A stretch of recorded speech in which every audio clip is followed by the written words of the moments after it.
Welcome back, guys.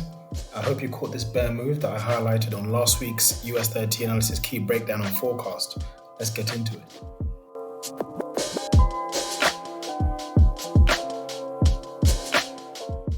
On last week's breakdown, if you haven't watched that video, please go back and watch it because it'll explain why we are here and why I still expect a bear move, even though we look like we've got loads of rejections and we've had a big bullish 4-hour candle.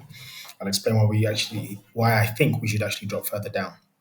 If we start at the weekly time frame, so this is where we were last week. This bullish candle, I'll quickly remove the drawings. This bullish candle where we were last week. I highlighted that we're going to drop down to the base of low 42s, which we did cleanly and beautifully. So I hope you caught some trades. I caught a couple of trades on those as well. If I quickly move my FTMO across,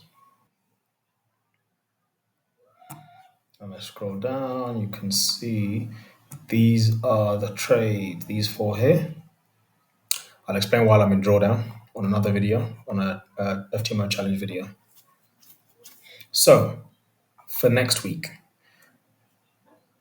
on the weekly time frame, you can see we've had a wick down to low 42s, but sellers were still pretty heavy, even though we've got this rejection candle. If we go down to the daily, I'm still expecting.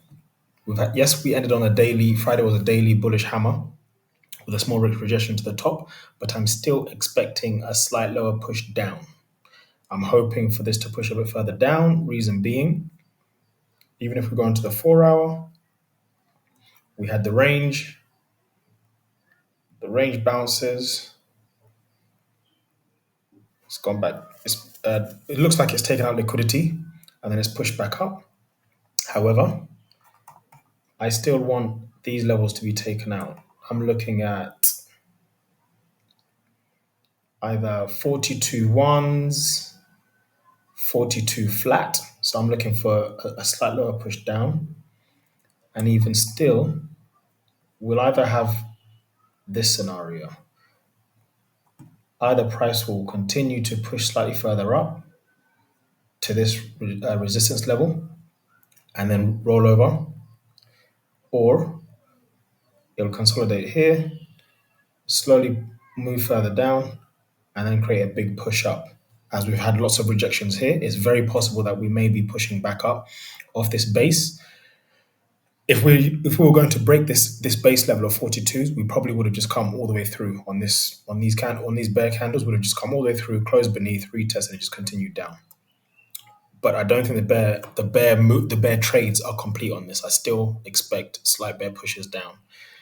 And then after that, when we see next week how it unfolds on the daily candles, we can then see whether we're going to be after we get a good impulse up, then we can start looking for buys. But for now, next week's money, I'm still looking for sell trades. So as I mentioned, I'm looking for price to move up to this area here. Reason being, this is where the last resistance was. We haven't closed cleanly below these wick rejections, okay?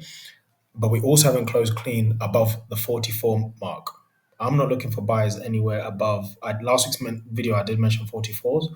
Now I can push that down to 43 fours.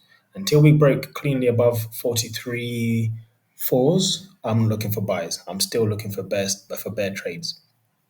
So that's my week forecast next week. I'm looking for price to push back up, just to in a fashion, and then roll over. Even if we move correctively back down, I'll still be looking for the sell trades, and I'll be mindful of my stops. I will also be mindful of my take profit target, and I'll be watching price very carefully in this area here, because even though I'm looking for low 42s to be taken out, there's still a possibility that we could just roll back slightly to 42 fives and then just bounce back up. I wouldn't sell where price is right now, like I said before, because we're right in the middle of this range. So if you put your stops anywhere here, you're likely to get eaten. And that's how you lose trades easily without waiting. Just be patient, wait for the resistance. It's better to sell at a sell area, which is where you can see the sellers keep coming in. So this area here, rather than selling midway or near the bottom where all the buyers keep coming in. Keep that in mind, guys. So that's the forecast for next week. We're looking for a push up and then a rollover. Please watch last week's video. It will show you why we're here and how we got into this scenario, because we were here on Friday last week. So I did explain this. I caught a trade here, here, and then the last small one here, and it came out just when we had this push up. I wasn't at home to be able to close out here just in case. But yes, that's this week's forecast. Still on bears. Let's see how we go for next week.